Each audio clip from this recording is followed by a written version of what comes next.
Okay, in today's video, GMC Acadia guy here.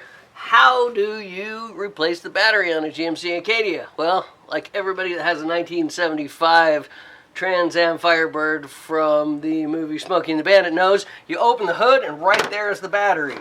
Well, actually you open the hood on this, and here's a big ground terminal, and here's a big positive terminal. It implies battery or power or something, and the cords take off that way. You take this cover off.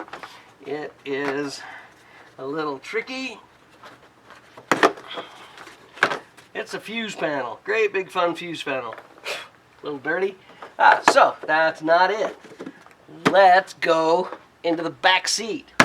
You know, it's a passenger car. The battery should be in the back seat. Yep, here we go, guys. We are in the back seat of the Acadia. First off, to get to the battery, the battery, the one that runs the starter to start the engine, you have to remove your floor mats. You have to pull this piece up. It's on clickety-clacks, little tabs, right there. 3 or 4 little tabs and a plastic stopper. Take this up, gently set it out of the way. You look at the mess you get and you say, I'm never going to let my kids eat in the car again. Yeah, you're kidding, right?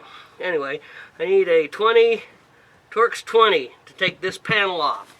So, we're going to go find that. Alright, so, climb in your car. Alright, so to do this, we get our Torx 20. That's a 15, that's close. There's a 20. And we just undo this little screw.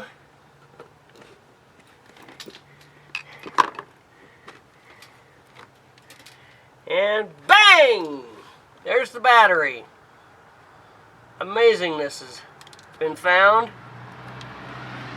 And half a plastic thing. Alright, so that's how you locate the battery on GMC Acadia.